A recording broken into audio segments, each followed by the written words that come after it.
So welcome back to another edition of Turf Talk with Matt and Casey.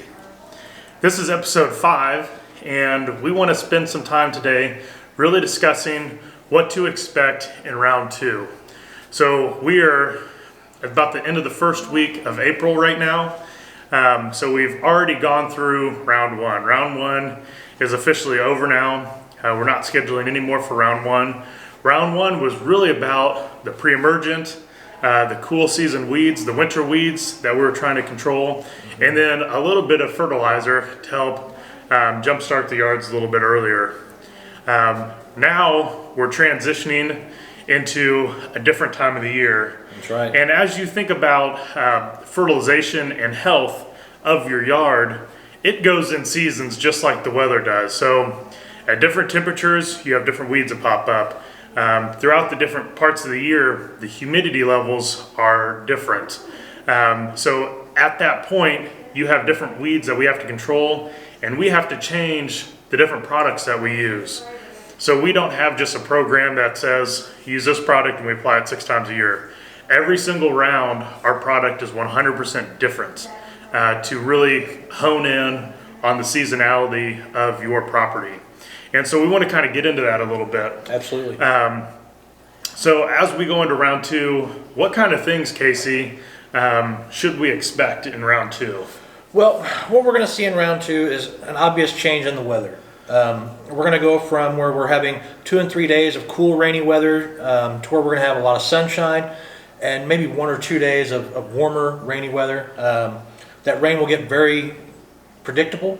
Typically in the Midwest, Indiana especially, we tend to see that towards the end of the week. I'm not sure why that happens, but That is our weather pattern. It seems that, the days that you have to work, it's bright and sunny, and when you're off for the weekend, it rains. But we're going to see humidity is going to start to rise a little bit, which can lead to some issues. Ground temperatures are obviously warming up. We went from 30s to 50s degree ground temperature to where we're now in the low 60s, and we'll get up into the mid 70s probably by the end of April. And I think that's really important that you just mentioned that, because as you get to know us, our programs are timed 100% by the weather. Absolutely. So next year, round 1 might not be ending right now. It might be 2-3 weeks later than it is right now.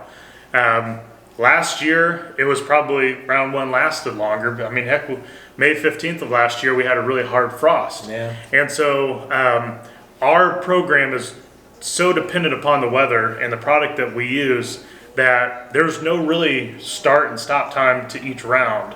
We actually have to see what's happening with the weather patterns, and we have to adjust for all that. That's right. I watch the weather daily, sometimes 2 or 3 times a day. I'm checking the weather. I'm checking the soil temperatures 3 and 4 times a week. Soil moisture content 3 or 4 times a week. Those are both on websites that I can visit, and they are very accurate. And it gives me a great idea of what's going on, so that I can adjust on the fly program. Of where we're going. So speaking about the nutrition portion for the turf, just like you have to feed your human body to sustain itself, to have a really healthy lawn, we have to feed the lawn at the proper times. So speaking about that, what does our fertilizer look like in round 2?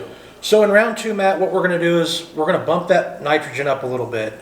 That's the main component that the grass needs to really be green and healthy. In round 1, we were using a 10-03. In round 2, we're going to bump that up to a 15-04. So you're getting a little higher dose of nitrogen. Still not going to produce a whole lot of top growth because the grass is already producing that top growth naturally. It wants to grow up tall enough that it can produce plenty of chlorophyll and green itself up. The nitrogen helps that growth process, helps it grow faster, but we don't want to overload it, which is going to overload people who are mowing. Yeah, it's going to make your mowing life absolutely terrible. Yeah, we don't want you mowing 3 times a week. Yeah, that's why we use a smaller amount of nitrogen in the springtime, because we don't want that grass to grow like crazy. That 1504 is a time-released encapsulated fertilizer, so it's going to slow release. You'll get a nice little burst of green after we put it down.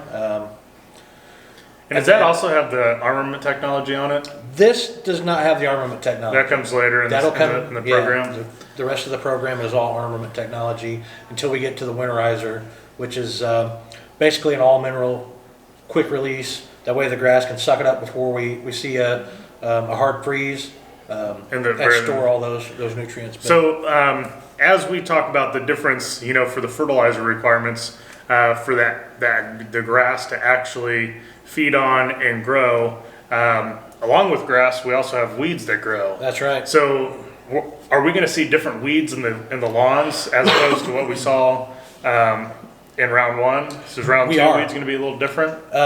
So weed seeds germinate based on soil temperatures. As the soil temperature warms up, different weeds are going to germinate.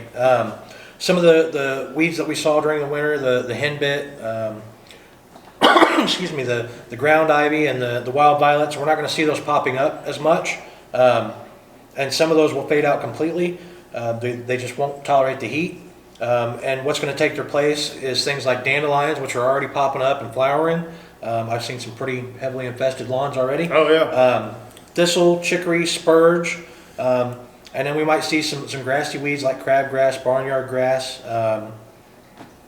maybe some goosegrass. And we might even start to see some sedges depending on how warm we get. And we have products that will be able to handle those? We have products that will handle all of those.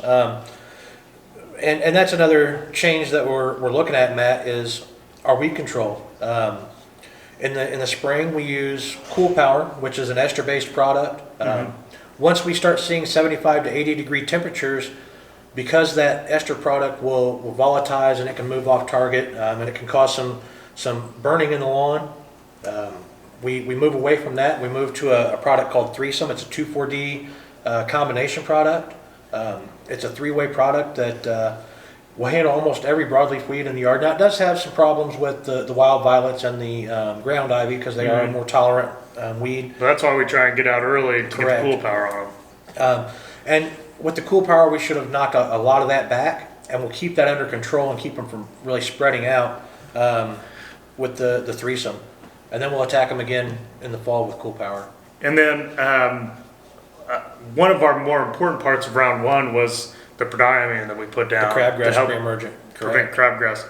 So what do we use to help, if any crabgrass did get past that barrier, what are we doing in round two to address that problem? Because the crabgrass pre-emergent is mostly effective, but it's never 100% perfect, Matt. We've incorporated Dimension.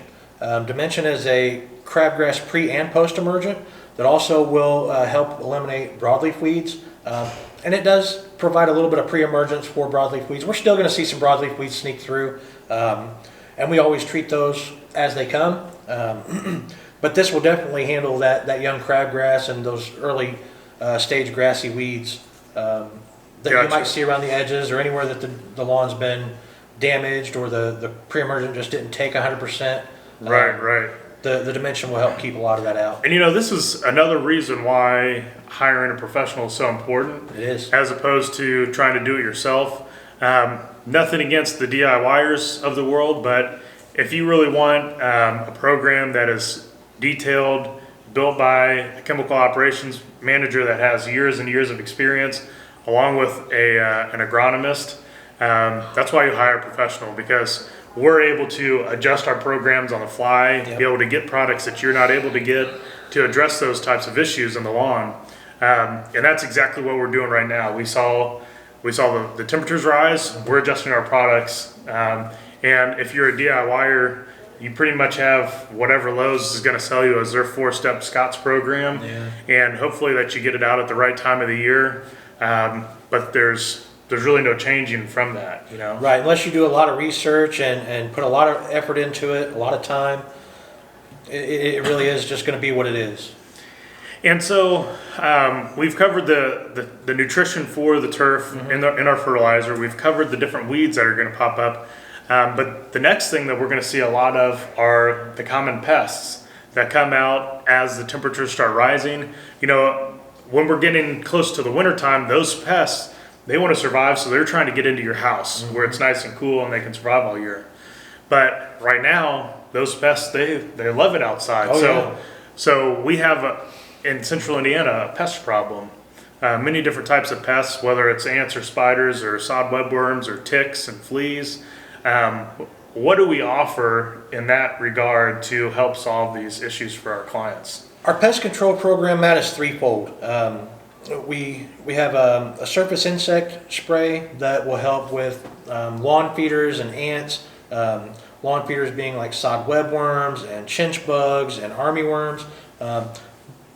Not an extremely common problem, but when they are a problem, they are a huge problem. And we actually give that away for free. For free, yeah. We give 2 free surface insecticide treatments to all of our customers. That's right. As a benefit of working with Green's Lawn Care. Yeah. Then we've got the pet lover program that's going to eliminate fleas, ticks, chiggers, all the things that are feeding on you, your kids, your dogs, your cats, and coming into your home. I have 2 dogs at home. I know you have a dog at home. And summertime fleas are always a problem. And I don't like putting the collars on my dogs because, I have kids and they get against the collars. And, I'd rather treat the lawn. Treat the lawn and take care of it. And so we do, if you sign up for our pet lover program, that's multiple applications. 4 applications, yeah. So you'll get 4 applications, blanket spray across all of the grass, all of the turf, and it will kill the fleas and the ticks. So then when your dog or your kids are out playing, they can't get onto the skin, and then bring them inside your house and then potentially have to bomb the house. Now, not to mention, with ticks, you have Lyme disease. And and if you, we actually just did a great podcast on Lyme disease with a industry expert maybe a month ago. So if you search our channel, you'll be able to see the Lyme disease podcast that we did. Definitely worth a watch. So we've addressed the surface insect, the pet lover program. Round 2, we also do grub control, right? We're going to do grub control, and we're also going to do perimeter pest control. And I'll speak a little bit about both of those. Grub control goes down around round 2. We see those grubs starting to molt right now and pupate. And what's going to happen is as they transition into the next stage of life, they're going to wake up hungry and they're going to start feeding on the grass roots. Now, you're not going to see that damage now. You're not going to see that damage until we hit July, August, when the grass is really stressed, temperatures are above 85 degrees. The grass that hasn't been fed on, that has those deep roots, still able to reach enough moisture to stay green. The ones that the grubs have fed on and the roots are short and shallow, you're going to see that grass is just going to brown out. And it's going to die. And that's why we include grub control in all of our programs. Absolutely. So whether you're signing up for our basic Happy Lawn program, you're signing up for the Plus program, or you sign up for the Pro program, grub control for us is not optional because we know that in central Indiana there's a big problem with grubs, and so we put it in every single program specifically because most people will opt out of it, and we know it's going to come back to bite them in the butt. And so it's literally an insurance policy for your lawn. Absolutely. Funny little story, Matt. I didn't treat my lawn for grubs last year, and this year I removed a section of turf and turned it into a flower bed. And as I was cutting the soil off, or the sod off the soil, I found a handful of grubs that could have potentially destroyed done a lot of my damage. lawn. Yeah. And so we talked about the grub control program, and now we have perimeter pest control is the last one that we have as part of our pest control program. Absolutely, Matt. We're gonna go around the house, the outside of the foundation, and we're gonna spray 3 feet out from the house and 3 feet up on the wall, and we're gonna put down a layer of protection that's gonna stop those bugs from coming in through cracks and crevices in your home. And so that's one thing that the bugs love to do, like especially when it gets rainy or it gets uber hot outside. They're trying to, they're just like you. They want to get into the air conditioning, or absolutely. They want to get out of the rain. Where their habitat is getting rained on all the time. Like they want to get out of that. Like that's a lot of times when you get to the springtime, a lot of people will have ants get into their house. And this is one way that we can help you protect your house and keep the ants and the spiders and all the creepy crawlers out of your houses with this perimeter pest control program. Absolutely. And we do that 4 times as well. 4 times as well, yeah. And so that's another additional add-on. So you can add on the pet lover program, you can add on the perimeter pest control, and those that have signed up for that, we will be doing that in round 2 is when we start that as well. Yep. And the other thing that we do is in round 2, for those that are signed up for our pro program, we do liquid aeration. Liquid aeration, yeah. And so kind of give us the high overview of what liquid aeration is. So liquid aeration is a chemical application, and it's basically a liquid combination of enzymes and bacterias and biotic materials and food for those biotic materials that we're going to put on the lawn. It's going to help break down thatch. It's going to help break down clay soil and permeate that soil and allow it to loosen up just a little bit. And that little bit is going to allow moisture to soak deeper. It's going to allow roots to dig deeper. And it's going to increase the biotic activity that creates that nice compost soil. Now, this isn't a one-time fix. It's not a instant result. This is something that builds up over time. So year after year, you're going to see an added level of benefit from this application. And really, the name of the game is to get your roots as deep as possible. Because then when the drought, I mean, if you're not a person that's going to water your lawn religiously, even though we'll give you a rain gauge in round 2, I'll put a rain gauge in your mulch beds so then you can measure how much water you're getting on a weekly basis. But if you're not somebody that waters your yard on a routine basis, the deeper your roots are is going to keep your grass greener longer, because as the soil or the water level in the soil starts going down and down and down as the drought comes, the deeper your roots are, the longer it's able to suck up that water. Absolutely. And here in Indiana, we don't always have a summer drought, but it is pretty common. 2 out of 3 summers, we end up seeing lawns that at least fade a little bit, Right. but oftentimes will brown out completely if they're not being routinely watered.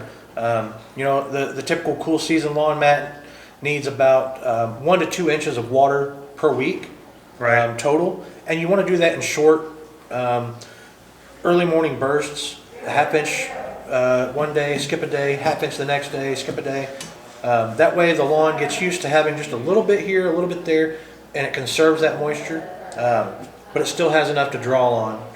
And so we've known that we're having, the weather's changed, so we have to change what we put out. Mm-hmm. Can you speak? We've talked about the different type of herbicides we use, from Cool Power to Dimension, and and Threesome, and the soil temperature has risen. Kind of talk to us a little bit about the weather patterns. Sure. As what we're going to see throughout round 2. So we're going to transition, like I said, from the cool, rainy weather of early spring into warmer, more extended periods of dryness. And then we're going to see some humidity rise. We are going to still see some rain, enough to keep the grass green, enough to keep the flowers growing. But it's going to be more sporadic. And it'll almost become routine through late spring. As I said earlier, it tends to be towards the end of the week, 1 or 2 days of rain, and then 4 or 5 days of nice sunny weather. Gotcha. And then as the weather's changing and the humidity's doing its thing, the not so sexy part of being a turf care specialist is having to let your customers know that you potentially have a fungus on your lawn. Yeah, fungus is never good. And we don't include fungus treatments in any of our programs because heaven forbid you get it. It's not cheap to fix, so we don't include that. It helps keep our costs down. Most of our clients will not see a lot of fungus, if any fungus, but on the rare occasion we do see funguses. Some years you see, like last year, red thread was crazy. Mm-hmm. We haven't seen much red thread this year, except for a very little bit. And so your turf has fungus spores. It has always disease spores all the time. And the only way that disease, like a red thread or a brown patch or whatever, the only way that actually presents itself, it has to have the perfect combination of the time of the year, the perfect moisture level, the humidity, the temperature. All these things have to come perfect in alignment on your property. And if you have those fungus spores on your lawn, then it presents a problem. And some of them can do a ton of damage.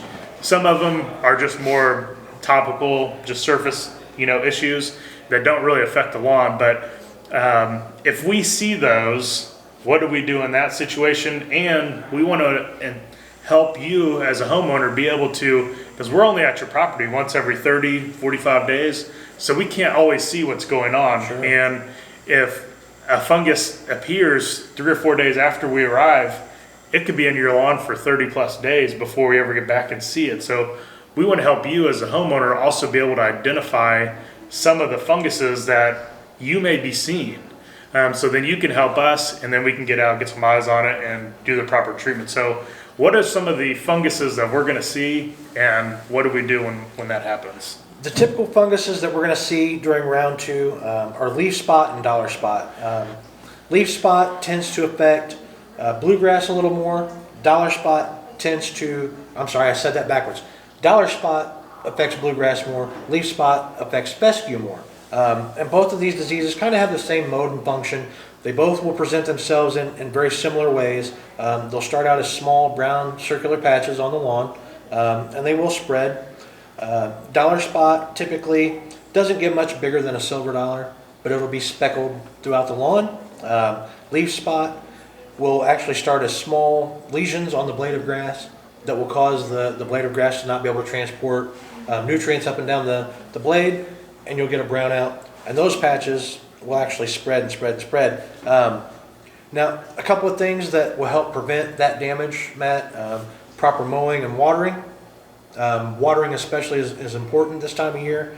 As we start to see that rain slacken up and spread out, we want to make sure that we're watering, but we're also watering properly. The best way to water, as I said, is short bursts early in the morning, because what happens is, as the sun goes down at night, the air starts to cool off, fungus spores will open up and start to spread. They'll blow across that night breeze so that they can move to another area and carry on their function of life. And what happens is, if your lawn is wet from nightly watering, those fungus spores are going to be more apt to stick and grow. Now, as you said, fungus is in every lawn. There's nothing you can do to really prevent that other than constant fungicide applications, and they would have to be, And that gets very pricey. yeah, very, very, very costly applications that you would have to do once a month. And even then, they're not 100% guaranteed. The best way to do it is just proper watering and proper fertilization. With most fungal damage, Matt, we can grow it right out. As long as we're putting the right amount of nutrients in the lawn and we're doing the right things, the lawn is able to resist that damage, or it's able to grow past that damage very quickly. Gotcha. And that includes proper mowing. Correct. You want to be mowing at the right height. For bluegrass, it's about 3.5 to 5 inches for tall fescue. It's right around that 3.5 to 4 inch range to give you the perfect health and height and appearance for your lawn. Gotcha. So that kind of rounds out what we're going to see and be able to prepare you for what you're going to see in your property throughout round 2. And so we really wanted to bring you all this information to let you know what to expect from us, how we're going to change and adapt to the current conditions that we're seeing. That's right. So that's it for round 2 for our turf talk. We can't wait to see you guys in the lawn, and be ready for the next episode of this, and we'll definitely be having another one for round 3. So if you guys have any questions between then and now, submit them, drop them on the comments below, and we'll be happy to bring you another episode in the middle of the month if you guys would like, with any questions and answers. Even responding to the tickets that we send after each treatment, Matt, those go directly to my inbox, and I'll see those responses. And I'm glad to reach out and help a customer out, or put together a video to help a broad range of customers out based on those responses. Perfect. Well, we'll guys see you in the next one. Bye.